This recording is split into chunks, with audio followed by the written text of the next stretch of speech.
delay, but not so much. But you will still get your time.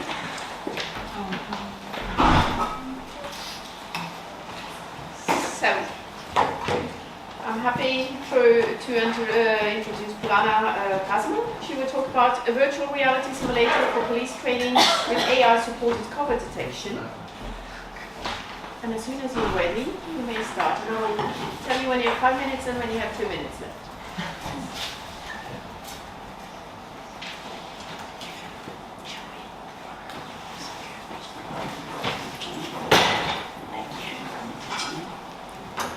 So, hi.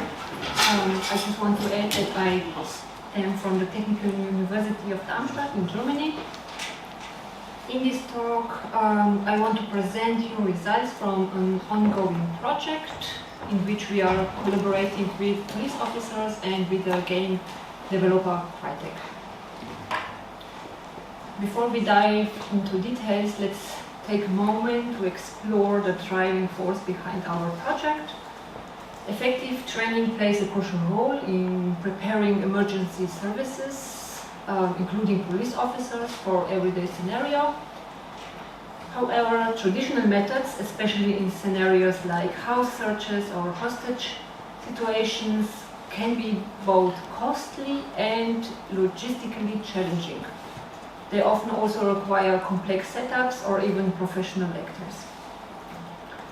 Recognizing this challenge, both researchers and also industry experts have turned to immersive VR technology as a solution to create training environments. Previous studies have already shown the potential of VR in training police officers for high-stress decision making, either for manipulating trainees' stress level through the implementation of diverse audio-visual stressors or by using haptic sensations such as pain or heat. So let me explain the concept of our project by showing you a video. Multiple police officers, typically in pairs, can enter a virtual space at the same time. Both are wearing full body motion capture suits so that they can, of course, see each other and also interact with each other. The most important part of our system is the algorithm, which automatically identifies potential danger zones, particularly when police officers lack cover. And these danger zones are visualized by the cubes, which are, of course, only visible for us, not for the trainees. Transparent cubes indicate an covered area, while red show dangerous areas. And shortly we will observe one of the police officers making a tactical mistake. Now he is waiting, cubes are red, and exactly in this case an NPC is generated representing either a neutral person or a bad guy. We are actually using an NPC that looks like an alien to avoid biases and negative associations, so the bad guy does not need to be necessarily a man with a bird. As mentioned before, we use full body motion capture suits to capture movements, and the suit also lets us detect body specific errors such as when the hands are stretched out. Additionally, the suit enables us to provide haptic feedback, particularly for tactical errors. In this case, an electrical impulse is triggered at a specific location.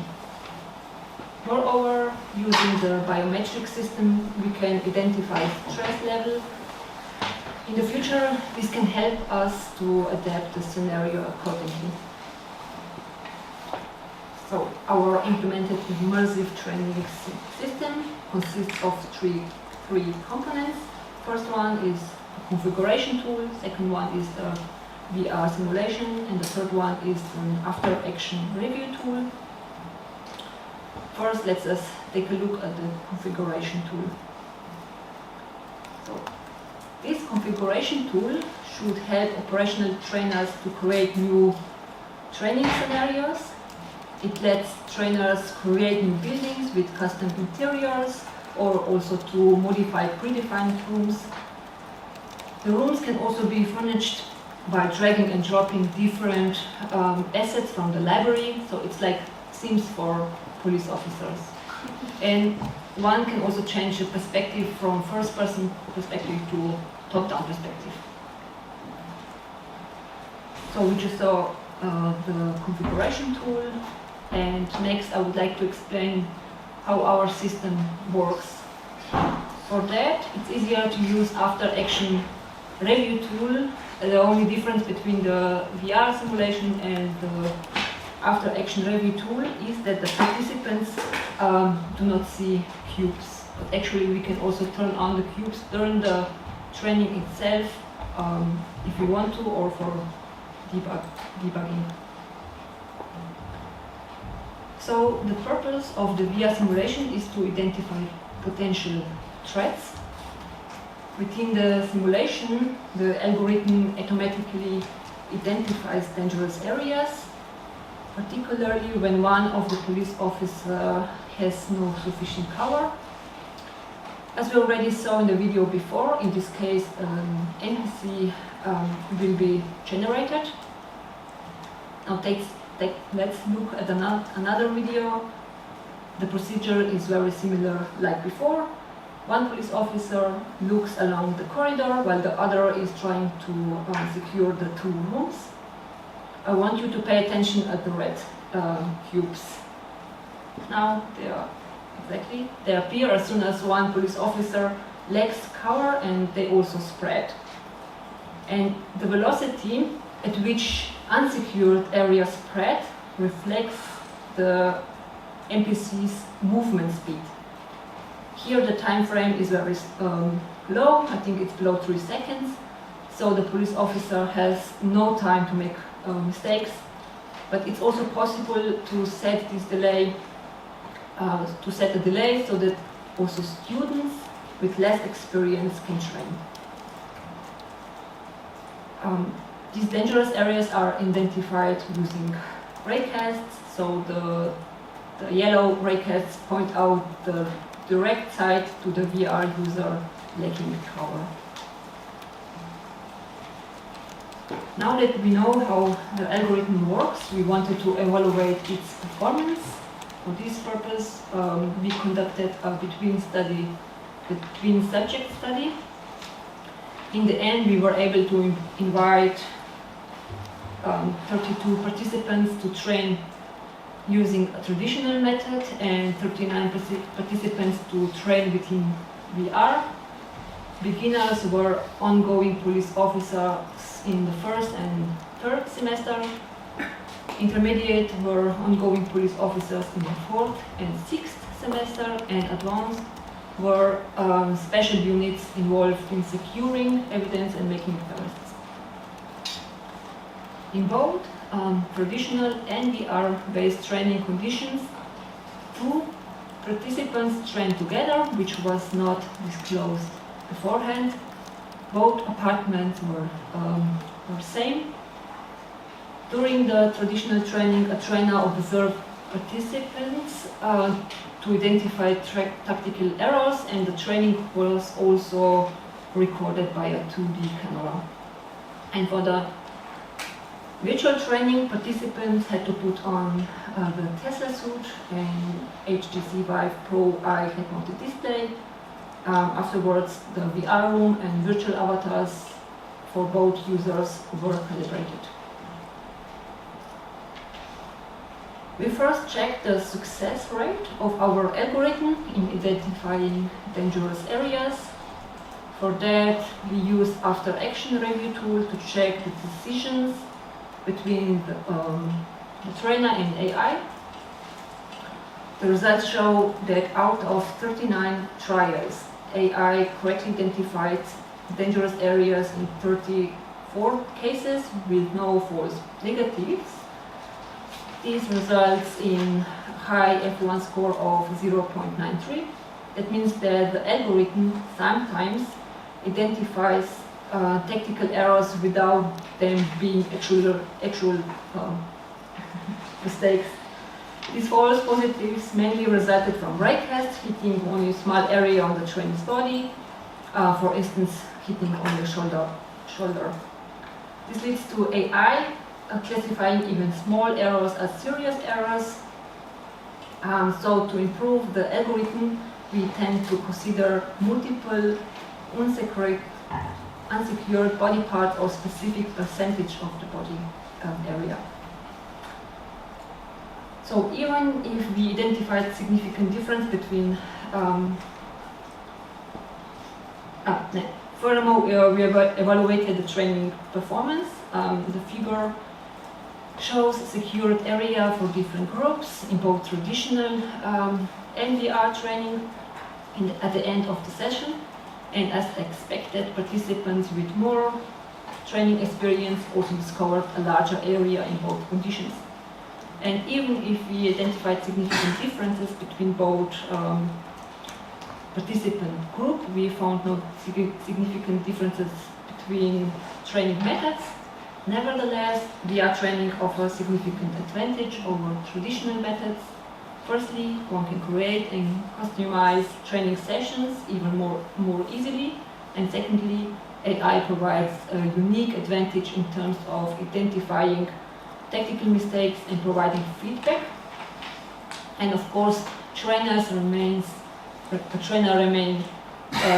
essential in providing overall guidance, but VR-based training can automatically analyze the trainee's movement in real time in order to identify technical errors.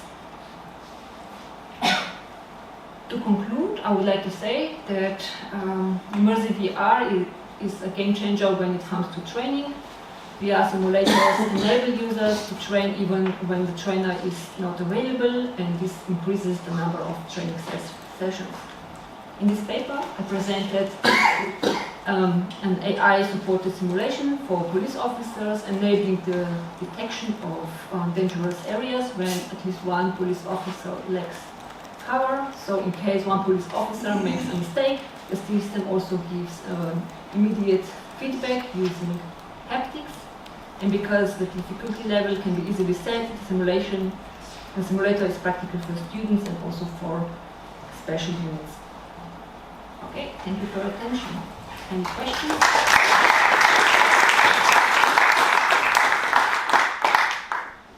Okay, do we have any questions for Polona?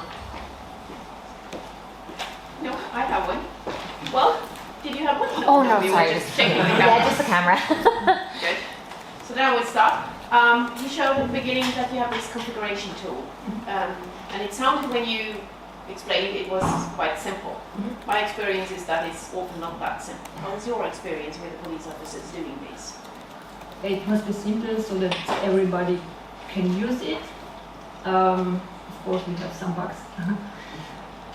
So it's actually really not only dragging and dropping assets from the library, and you can rotate them. More you cannot do. Okay, so it's really kept very simple. Yeah. If they should change really much, they would need to do a new, completely new scenario. Or then we need to have some specialized. And maybe I can add, so this is limited to more or less a room editor for indoors. Yeah. For indoor buildings. Yeah? But it's also, now we will work on bigger environments, up to complete 3D models, town models, city models, and let's see how it works. Then it becomes more complex. How many? Yeah, that sounds very interesting. I'm looking forward to know. Any more questions? I have a second follow-up otherwise. Any more questions? No? And I would also like, how many police officers have actually used it now? We have 2 trainers, and it's more than 30 police officers. And they're happy with that compared with normal training situations? Yes, for that, I mean, you saw it's very simple. For that, the graphic design must become better. So it's currently only a prototype. Okay, that's very interesting. Yeah. Thank you very much for this presentation.